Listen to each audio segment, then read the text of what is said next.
Hey, it's Marwin. Today I'm going to show you how to make a delicious, perfect porterhouse steak, which can be tricky. Plus, as an added feature, I'm going to show you how to make a tangy caramelized onion recipe that goes perfectly well with any steak dish or any grilled meat for that matter. Stick around and you'll see how I'll bring these together. I start with mincing up some garlic, so I want to chop the garlic as fine as I can with my knife. If you have other tools to do this, it's perfectly okay to do that as well.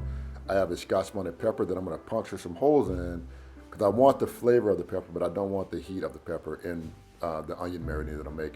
Notice how I slice my onions. I'm slicing them very thinly, but I'm going to be coming from the side and just kind of making my way around that half moon shape to get all of those thin sliced onion pieces that I'm going to use for my caramelized onions. Once I have them chopped up or sliced up pretty well, I'm going to make a marinade with the garlic, the chili pepper that you saw me working with earlier. And then this is going to be a tangy onion dish. And so I have some lemon juice, fresh squeezed, of course. And then I'm going to add some Dijon mustard along with a mild vinegar, rice wine vinegar. So again, I want this to be kind of a tangy, fruity onion dish. I have some adobo seasoning. You can use just plain salt and pepper if you want, plus some fresh thyme and a bay leaf that I'm going to kind of marinate this.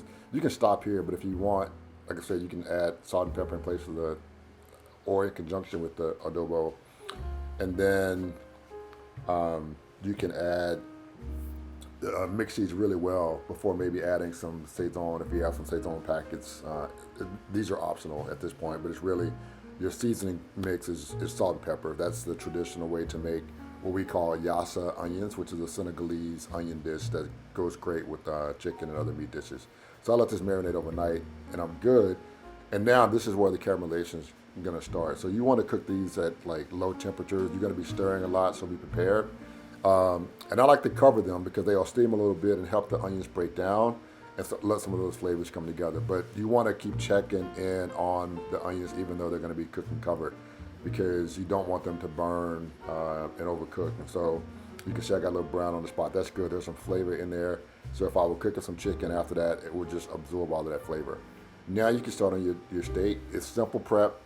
Just really like a coarse salt and black pepper on both sides of the steak. And then we're gonna do what's called a reverse sear method, which is basically you're going to bake at a low temperature, about 250 degrees for maybe 30 minutes. Internal temperature should be around 130 to 134 degrees. And then you take it out and you sear it on both sides, just quickly, like maybe like 1 to 2 minutes max.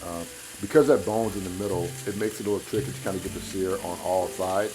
And so you're gonna have to apply some pressure on the steak as you cook it to just make sure it browns and you get like that really caramelized exterior that's known with great steaks. With the porterhouse, on one side you got the New York strip, and the other side you have the tenderloin fillet, right? And so they cook it differently. That's why I did the reverse sear. Baking makes it sure that you get more even cooking throughout the steak. And then when you sear it, you can just kind of be sure to kind of use those tongs to add pressure so that there is even contact with the skillet, right? We got that really hot skillet that's gonna, brown the steak, really perfectly.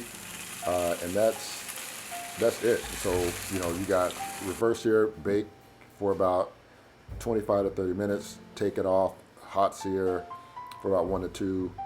That's for a medium rare steak. Again, internal temperature is about 130 to 134 degrees. I'm just cutting it up just so you can kind of see how the steak was cooked. We're gonna break it down away from that bone and then kind of reassemble it later for that money shot. But this is what it looks like, cutting around the bone. You see I got the color that I was looking for on that steak. And you can also see just when I pressure it down with my fingers how tender that steak is. I mean, at this point, you can just kind of jump in and enjoy it. I like to allow my steak to cool a little bit before I eat it, before I start cutting it, maybe like 5 minutes to let those juices redistribute. And so, feel free to do that as well. But as you can tell, like this is a really tender steak and I cooked it just the way I want it. Both sides of the steak are cooked to the temperature that I want by using that reverse sear method. Baking really kind of helps get that even cooking that you're looking for. And then you're just applying pressure with your tongs to make sure that the steak contacts the skillet evenly. And so that's where the color comes from. That's where that seared flavor comes from. Now it's time for that money shot. I'm just kind of reassembling the steak so you can see what it looks like, right? Cut and uncut. And that's the steak. And so, like I said before, you got those onions, which are delicious, that you can serve on top of the steak, or you can just enjoy the steak as is with your favorite sides. Of course, that's what traditionally is done. But I wanted to kind of show you the technique, as well as like, hey, give you some additional flavor tips. I'm a big steak and onions guy, not liver and onions, but definitely steak and onions. That's kind of my jam. And this steak goes great with those onions. So if you like the dish, let me know what you think. Thumbs up, comment. Most importantly, hit that red subscribe button and get new recipes to your inbox directly when I update each week. Peace out.